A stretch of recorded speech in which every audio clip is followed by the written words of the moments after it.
The Cornish generally describe the creature as being a little person, 2 foot tall, with a disproportionately large head, long arms and wrinkled skin, also possessing white whiskers and a miner's outfit. What the fuck? Hello, everyone. Welcome to the Drip Podcast. It's me. It's Scott. It's Lozzie. Today, this week, we're talking about cryptids. Yes. We do love a cryptid on this show, and we're going geographical. We're going county. Are we doing county or just area? Region. Region. We're regional. Later, but...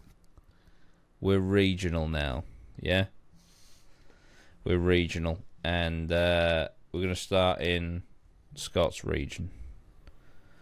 So, take it away, Scott. What you got for us? What sort of cryptids have we got? So, I've got 3 cryptids from the southwest that I had a little bit of a look into, got a bit of information about, and yeah, I'm going to present them to you now. I think Nice. technically it's 4, but mainly 3. Okay. So the first one is one that I know you two specifically have covered in the past, which is the Owlman. Yes. Yes. Big fan. Yes. I do want to go to... Don't tell me. Mornan. Yes. There you correct. So yeah, Owlman, deep in Cornwall lies the village of Mornan, and Mornan is home to the cryptid Owlman. Owlman is described as an owl-like humanoid creature first spotted in April 1976, which conveniently was exactly 10 years after the very similar creature Mothman was first reported across the pond in Point Pleasant. Decent. So, you know, they're seemingly in that kind of 10-year period, there was an emergence of similar winged humanoid creatures. Yeah. Which potentially leads into another theory Popular. that they were all angels Oh. that appeared around the world for a while. But that is just a complete theory that I've essentially just made up. Well, just now. But you just made that up. Yeah, a little bit. But there are What the fuck? there are a lot of I mean- winged sightings, though, to be Isn't fair. it? Okay. To be fair, the Mothman fuck with one it. is said to be potentially an angel, but why can't they all be? It's true. It's So true. the story for Owlman goes that in the June of 1976, no, hang on, I've misread that. June's the Oh. name of the woman. Let me try that again. June in 1976. It was April 1976, and June and Vicky Melling, 2 young girls on holiday in the village of Mornan, spotted a winged creature hovering above the St. Mornan and St. Stephen's Church. They were so frightened by the sight of a giant feathered birdman that their father, Don Melling, called the family holiday short, and they immediately left. That's tragic. Yeah, I mean, you know, imagine being on holiday and you Yeah, see I something know. so scary, you then have to leave your holiday. Can you not just holiday? I mean, I guess maybe not. Maybe can you not just holiday elsewhere for a bit? Like, Cornwall's quite big. Yeah. Mornan, I think, is a tiny little village. Like, it's not... There's other places around. And was it like a camper van thing, or was it like they were staying there? You know. Well, that's where it gets quite interesting. Oh. So, subsequently, the story was then published in a pamphlet that got distributed around the local area in the same year, which then spread the tale of the Owlman to sort of everyone else in the local area. The creature was then reported again in June of that year, where Owlman was seen by 2 14-year-old girls who have later been identified as Sally Chapman and Barbara Perry. Their report states that the 2 girls were camping, and they were then confronted by a big owl with pointed ears, as big as a man, and with glowing eyes, and black pincer-like claws. Interesting. Pincer-like claws to me kind of implies crab kind of claws. It's an owl crab. Because like, for an owl, I'm picturing talons, not pincers. Yeah. Yeah, that's a good Pincers point. is a weird phrasing. Interdimensional being. Hybrid. it's worth noting. Yes. There's a lot of crabs in Cornwall. It's worth noting that both girls had previously heard the Owlman legend. That's it. Tainted. So, some people have speculated that they were just so scared of being out on their own, kind of camping in the wilderness in the area that was reported, that they think they saw it. Bias. Yeah. Okay. I could see that. That they were both so scared of the Owlman being there, they saw an owl and kind of overreacted. Okay. Owlman was then seen sporadically in the vicinity of the church, with sightings taking place in 1978, 1979, 1989, 1995, and according to some legends, a series of loud owl-like sounds were heard around the churchyard in the year 2000. Could have been an owl. Could have been an owl. That is the So it should be worth noting that church towers, like the one in the original sighting, are often nesting places for barn owls. Excellent. And many people have attributed that to be what was spotted the night in 1976. However, to my knowledge, and I'm not an owl expert, barn owls don't grow to be the size of a man. That's true. And I'm just going to say one word, that could be two, slightly worried, but I'm 99% sure it's one word. Offspring. Pretty sure that's one word. I don't know. Let us know. Is it one word or two? Barn owls. Offspring of Owlman. That's why there's so many. Oh, you that's think what you're going. Owls are the That's spawn. what I mean, yes. The spawn of the Owlman. That's fair. Yeah, see? I like it. So there's also a chance that the initial sighting, and this is where it goes back to the question earlier about, their holiday, etc. Yeah. Were in fact a hoax set up by a local man named Tony Shields, who was known for previously... Tony Shields had previously similarly tried to fake a sighting of a mythical creature in the area to try and get a bit of tourism to the town. Like it. And apparently those that had seen the creature, so the previously mentioned June and Vicky Melling and Don Melling, never spoke to anybody other than Tony, and then after that communicated exclusively in letters to the newspapers. Right, okay. So the speculation there is that Tony was writing the letters himself, pretending to be... Oh, fucking hell. Is Tony still kicking about? I don't know, but if he is, I want him as a guest. Yeah, get him on the pod, so... I'll see if I can track him down. I'll just pop Imagine we get him to confess. Go on. Is it true, Tony? He should be like, there was a... What was their name? June and Barbara? June and Vicky. June and Vicky, close enough. Imagine like Tony actually dressed up as an owlman and went out and terrorised him. I mean, and then took over the letters to the police. I'm on board. So that is the first cryptid of the Southwest. Okay. The morning one. That's one that I really do want to go, just go camp out in Moornan and just, have a night seeing if we can find the owlman. That would be fun. I'll be satisfied with camping down there and then we just hear a barn owl. Fucking nailed it. I mean, if that's anything like the thing we heard in the fort, bad enough. Mate. Jesus Christ. Jesus. Was that an owl, did we establish? I can't remember. I reckon so, yeah. Yeah. I mean, I didn't hear it, but no. I did. Yeah. Yeah, you were in the Estes method, weren't you? I was deep. And then you were sexually assaulted by someone. That's it. Yeah. He was in the Estes method, I was in his pocket. Just rummaging. You had the powerful torch. Nice to meet you, Lozzie. Give me the torch. That's it. Torch was in the other pocket. I was chubbed. That's it. It was the element of danger that did it. So next up, we've got a more famous cryptid, the Beast of Bodmin. Nice. Bit like Black Shuck, innit? Kind of, but I think Black Shuck's more supernatural. Oh. Whereas the Beast of Bodmin is a little bit more natural. Less super. Yeah, just kind of basic. It's a dweeb. Sorry, carry on. So, just get protective over Black Shuck. Moving further throughout Cornwall, we get to Bodmin Moor. A wild and rugged moorland situated directly in the centre of Cornwall, Bodmin Moor is said to be home to a supposed beast.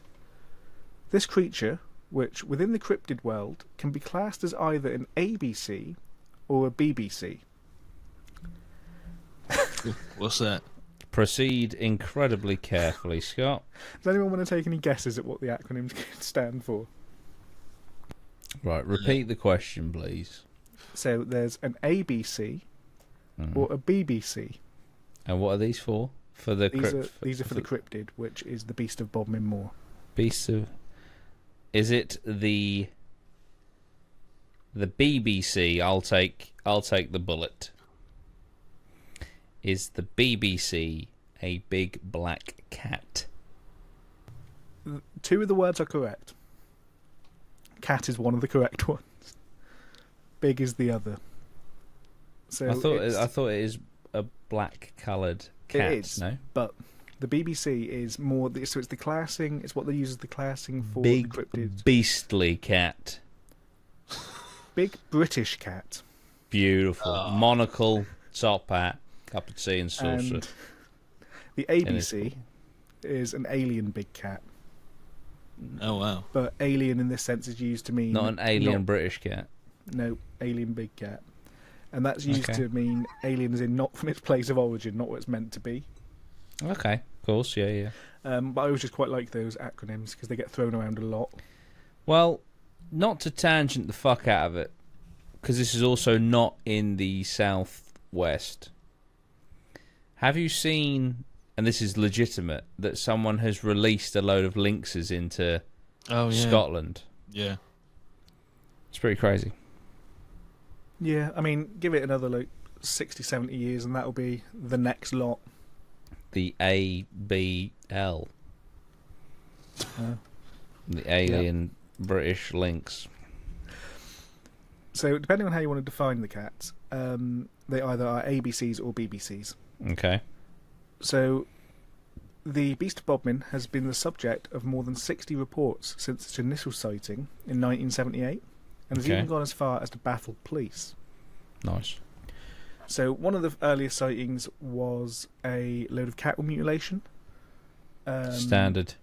Okay. At which point a farmer saw a large feline running off into the distance after finding its cattle or its livestock dead, ripped to pieces, and again in the distance could just see like a black feline creature bolting off. They're out there, mate, I'm telling you. They're fucking out there.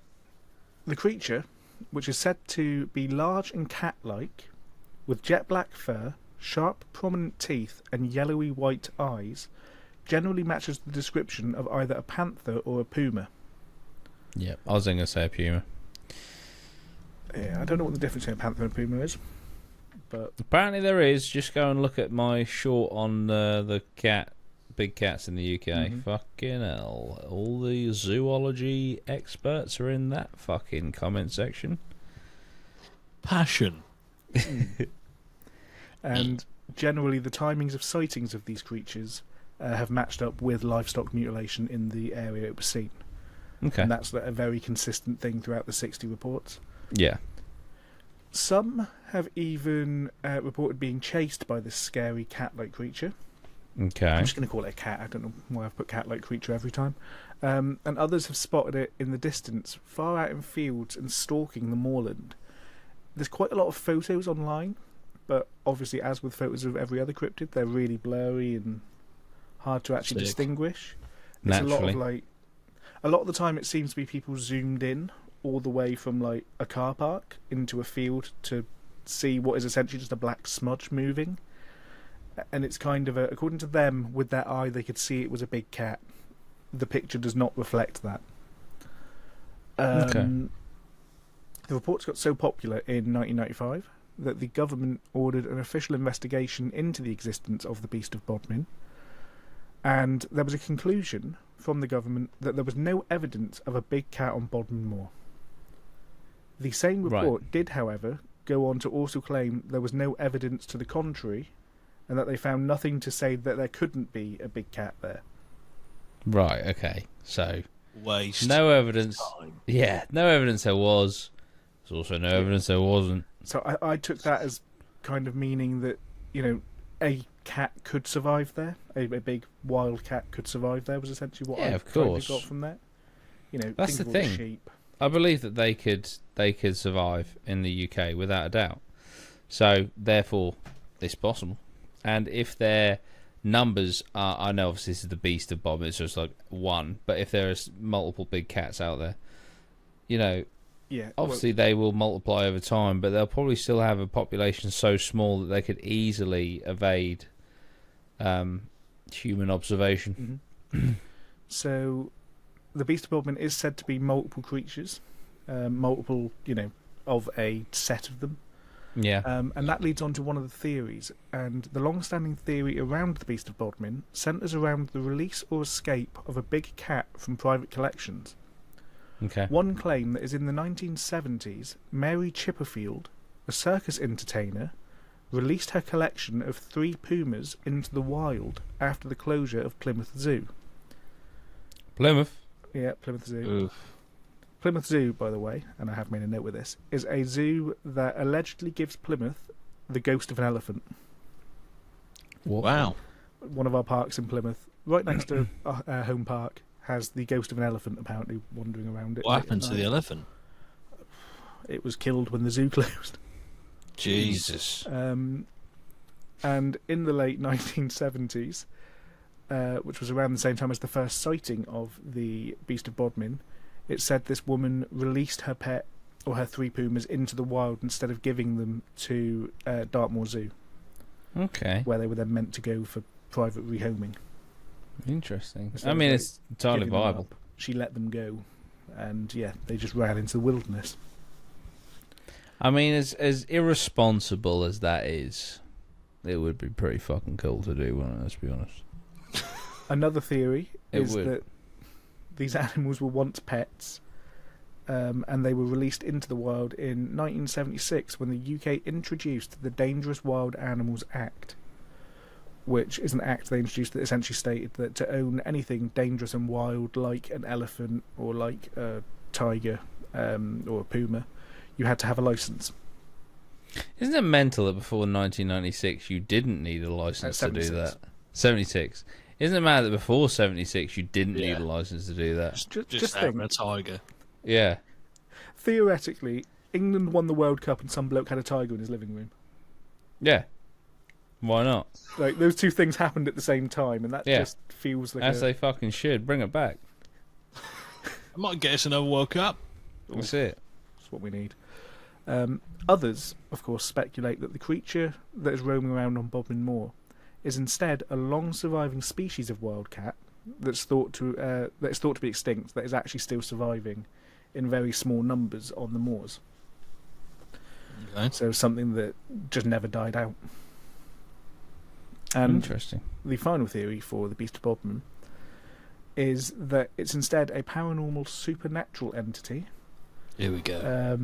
And that it's actually like the ghost of something, or it's a demonic entity, or a beast, kind of an ethereal beast. Okay. So that is the Beast of Bodmin Moor. What do we think about that Nice. one? Love it. I think it's a good one. I really do. I like all like the big cats kind of thing. I know it's an ethereal beast or whatever potentially, but like I do love the whole big cats thing, and I think it adds a level of mystery to the UK that because the UK is quite boring. Like in the sense that we don't have bears out there, we don't have mountain lions. Like boring in a way that there's nothing out there that can just fucking kill you. But the idea that there are some big cats out there that could just eat you is exciting. It's thrilling. I watched a video the other day of this guy in the Appalachian Mountains, and he saw a mountain lion cub, and he's like, "Oh my god, that's so cute!" And then he turned around, and its mum was there, and he was like, "Fuck." And he just didn't take his eyes off it. He's backing up for like 6 minutes on video. Backing up. Every time he looked over his shoulder, he always had the camera aiming at the at the mountain lion, every time he looked over his shoulder to make sure he wasn't going to fall over, the fucking mountain lion like sprinted at him. But then as soon as he looked back and like shouted, it would like slow down. So it just showed like that it was just waiting for him to look away so that it could kill him. And as horrible as it is, because, you know, don't harm animals, but he's backtracking up this path, rocks everywhere, and I'm just thinking, why are you not throwing a rock at that thing, or even like close to it to scare it off? Right? He backtracks for 6 minutes. It keeps coming towards him to kill him. Finally, he picks up a rock and throws it at it, and it fucks off. So, mate, you could have saved yourself 6 minutes of stress and nearly dying by just throwing a fucking rock at it 6 minutes ago. But yeah, fuck it. But we don't have anything like that in the UK. We don't have anything that could just kill us for no reason. Yeah, I feel like we almost need something like that. Just we do. Because we're just a bit cocky, aren't we? You know, we just need to be humbled. Import mountain lions. Jesus Christ. There will be death, but we'll be stronger as a nation. Imagine us walking around Rendlesham. Yeah, and then Rendlesham had and then just a wolves. mountain lion. We're just looking around, and just Scott has had his head removed by a single swipe of a mountain lion. We turn off the light, we turn it back on. There's no like witch or ghost or alien there. Just a mountain lion with my head in its mouth. How much scarier is that? That's like America. You can't go out cryptid hunting at night unless you have like a rifle. Exactly. In this country, you can frolic around in the woods at night, and the only thing that Frolic? might find you is like a Frolic. maybe someone with a knife. That's a concern. Yeah. They don't have that in America as much, so maybe that's the balance. What, knives? Well, yeah, but they just tend to use the guns in America. They don't have people That's running it. around with knives. You know, we do in this country. See, like, you're absolutely right. Like, to cryptid hunt in America, you need a rifle and a bottle of fox piss. In this country, hold the rifle. How boring is that? Yeah. Just a fucking guns. bottle of fox piss. Get the firearms in. Yeah. So Get them in. Get the mountain lions in. I want a mountain lion and a 50 cal stat. I mean, that is what we're missing. Yeah. So moving on from that, we have the Beast of Dartmoor. Ah. Now, following on from it, and to give a little more context to some of the bits in that one, Dartmoor, which is the moorland located in the much superior county of Devon, Mm-hmm. Jeez.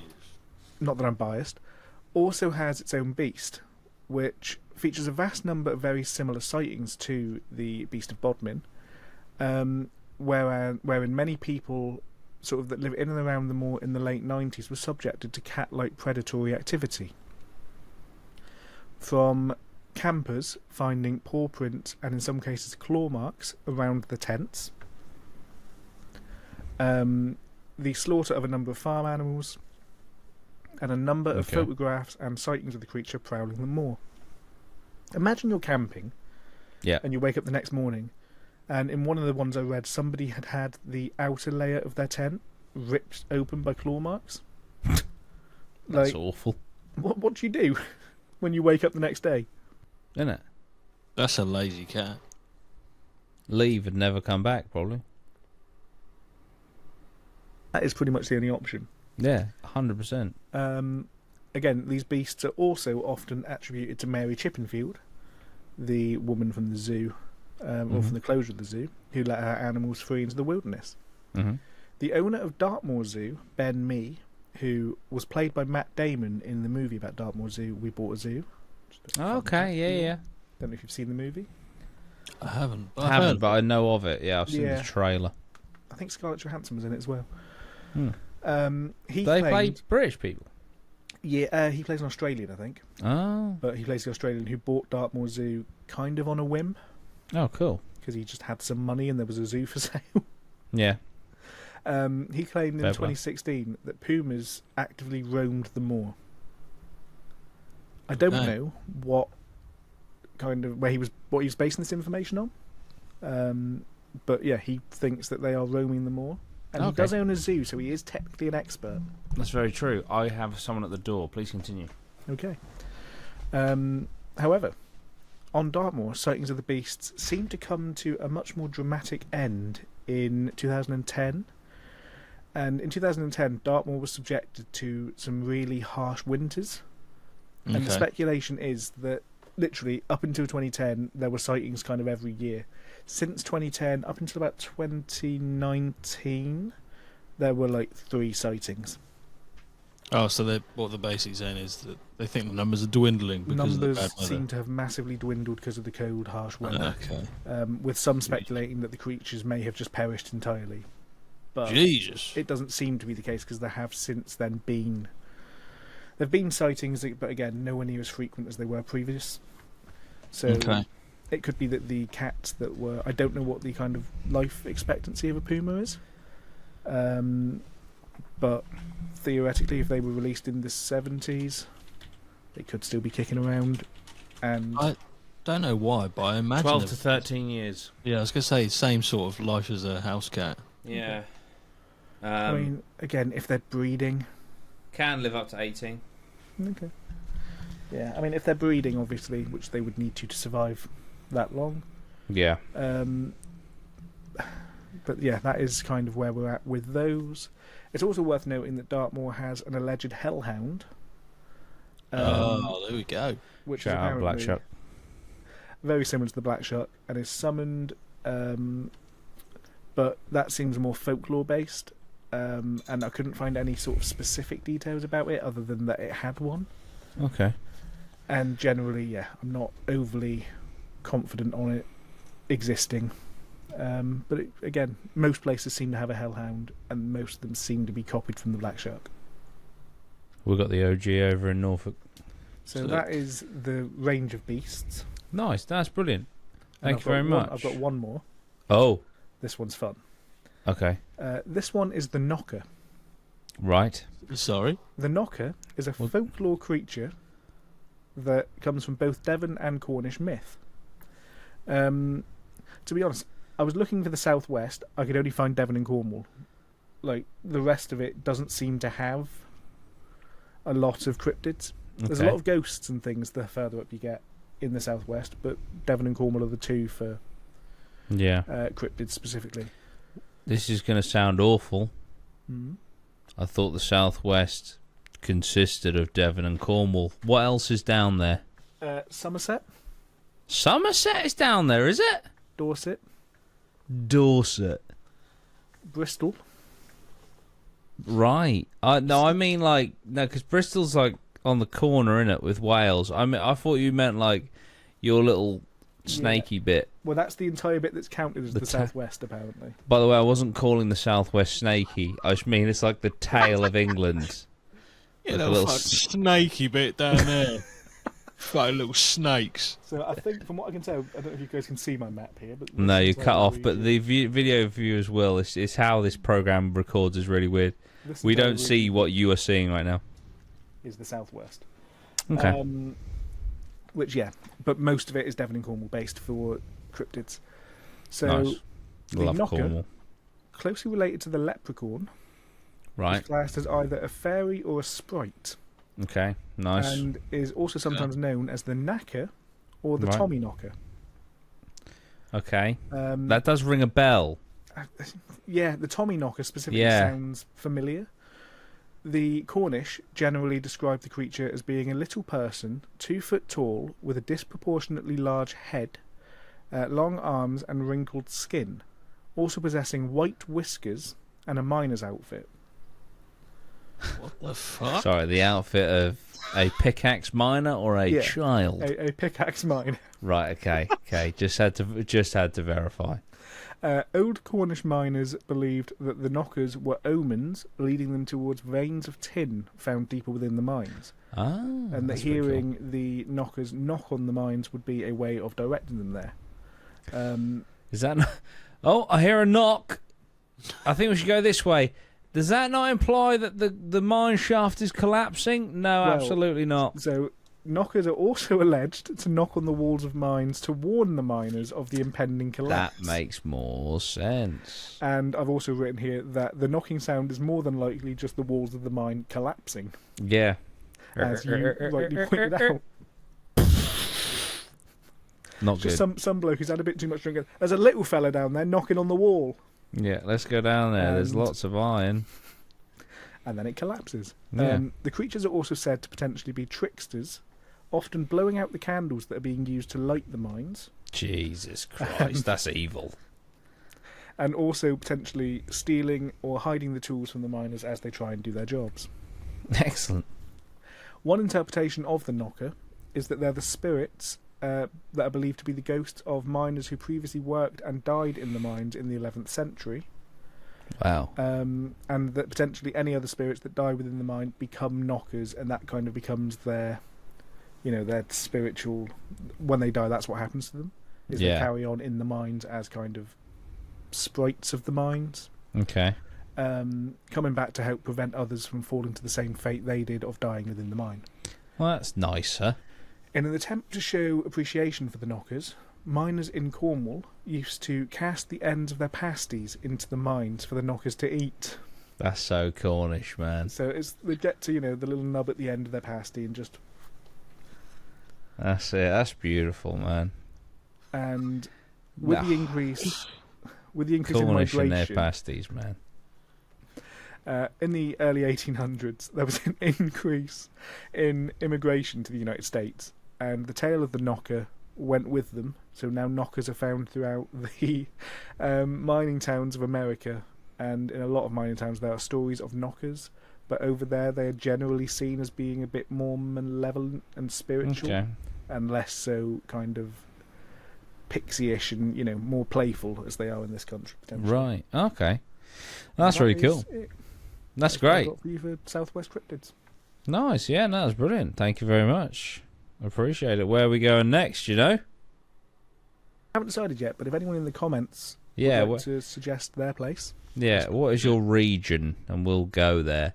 I've done videos on Norfolk and Suffolk before. We've now done the Southwest. So yeah, we'll keep going. But yeah, thank you so much. Right. Excuse me. Patreon question of the week pod. So, if you'd like to become a patron, you can. Patreon.com/2rhino. You can join for as little as £1 a month. Okay. So, I have two questions, really. Okay. Do I? There's one I definitely want to ask. I mean, we didn't do one last week. We didn't. Okay, we'll start with this one and then I might do the other one. If not, I'll save it. So Matt asks, have you ever thought about doing drip challenges like you used to do with the Atma channel?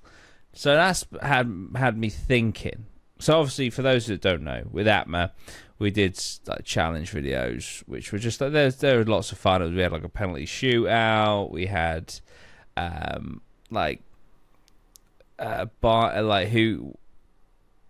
had like £1,000 to spend to create a studio. We had like an eating challenge. We had all sorts of challenges, right? They were really, really fun. They're like short videos, weren't they? Like 20-minute episodes or whatever of like a challenge. And obviously we've got Doody Demon Dares, which we integrate into paranormal investigations. But what could we do paranormal that could be standalone challenges for a standalone video? No, that's a good question. Isn't it? Because it would almost be things that you would want as the Demon Dares. Yeah, so it has to not be that. Yeah. So, like, I don't know, getting your tarot read, but it's not a challenge. Maybe the word challenge is, like, the wrong word, but it's only because that's what they were for Atma. But maybe, like, yeah, just a paranormal activity. Like having your tarot card read. I mean, we could do, I don't know, like, walk from one end of Rendlesham to the other alone. But then you'd think that would be accompanied by a Rendlesham investigation. Isn't Rendlesham massive as well? Yeah. I mean... That's right. Just walk down a path. Yeah, fair. Avoid the pumas. Yeah. I don't know. I just don't know how that would... Can you think of anything? The only thing I can think of is, like you said, kind of mini solo stuff. Yeah. So, go to a haunted place, not necessarily, obviously a building on your own. Yeah. Might be a bit risky, that, but just go to a haunted place and do a little bit of stuff on your own or something like that. But we could, I don't know, maybe do like, because I've been building this Dybbuk box for about fucking 14 years now.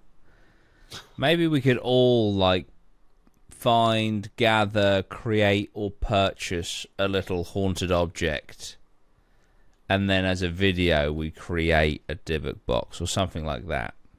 Yeah. Something like that could be cool. I mean, on that premise, we could do as a challenge. And then stick on eBay. We could each bring a haunted item. Yeah. Together, like based on what you said then. Each go out and find a haunted item, come back, talk about it. That could be cool. As a chance, see who gets the best haunted item. Yeah. Let's do that. That's fun. But then that to me would just be a podcast. That is my other concern about it, yeah. Like, because that's a great idea and I love it. I don't know, but maybe this is the question is literally, have you ever thought about doing drip challenges like you used to with my channel? Maybe we can't. Because the challenges would either end up as a podcast or end up as an investigation. Or not be paranormal. We could do a spooky penalty shootout. Yeah. Someone's dressed up as a ghost. The podcast has to save it. Yeah. That could be huge. What other ghost shit is there? We've got I think we'd know this. Yeah, innit? You got like a Ouija board. What sort of things can you go through? Like, I don't know. Oh, welcome to this week's challenge where Scott is getting exercised. And you're just like fucking chained to a bed, like fucking convulsing. The power of Christ compels you. That sort of shit. But I don't know. It's hard. Let us know down below. But obviously, like, challenges for investigations are piss easy. Well, not piss easy to think of, but like easy. But if we're going off of the APMA challenge thing, it's tough. Yeah. I would say it was probably easier because you didn't have that. Well, we were a variety show, so we could literally just do anything. Like, we could literally go from playing table tennis one week to fucking flower arranging the next week if we fucking wanted to. Maybe we did like even mini challenges within like the midweekers. Yeah, I loved the midweeker. The midweek was one of my favourite things. Yogurt challenge. Yeah, the yogurt challenge. Yogurt mail challenge. Sprite challenge. That was a fun one. I mean, we could like go back to shitty 2017 paranormal YouTube and do like the 3 a.m. fucking challenge and Call shit. Diddy at 3 a.m. Yeah, calling Diddy at 3 a.m. He answered, oh my god. But yeah, it's a tough one. That might subtract from the content, though. Yeah, that's what I mean. But I think we have our answer in that the answer is no. But we will still make cool shit. I think the Dybbuk box one could be cool. The Dybbuk box. Yeah. And I'll tell you what else I want to do. Actually, I need to speak to Bailey. If he's ever fucking available. Because obviously he made the drip music box, didn't he? I think it's down here somewhere. Yeah, it's here. He made this. And, Jesus Christ, the blur. He made this. And obviously, I need to put the sensor back in. It's obviously the motion-censored music box. And we have the Etsy now. I'd quite like to make them, like, to sell to people so people can go on their investigations with a drip music box. I just think that's really cool. And as far as I'm aware, it's quite easy, or like quite straightforward to make. Yeah, if you know what you're doing, it's... Yeah. The problem is knowing what you're doing, because there's a little bit of soldering involved. Yeah. I do have a soldering iron, though. I got a soldering iron to repair my original Pokemon Game Boy cartridges. I needed to put a new battery in them because the memory had expired, or the memory had died. But yeah. No, well, if you can think of any challenges... The only one I can think of, two I can think of, is tarot reading and Dybbuk box. But the haunted objects podcast episode, I think would be great. That's a great idea if we just all bring a haunted object. Yeah. Yeah. I don't know if Bailey would get away with having one in his house, but Yeah, but that's all right. Just keep it quiet. yeah, sneak it in. Fine. Yeah, Keep on the DL. that's it. But yeah, so there we go. We kind of answered the question.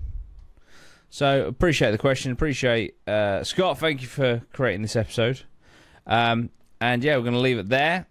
But we're back again next week. So keep your eyes peeled for that.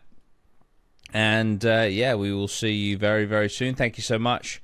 Like, share, subscribe, all that good stuff. Leave us 5 stars on Spotify if you would like to. Thank you. Choice. Yeah. Oh, also follow the Instagram.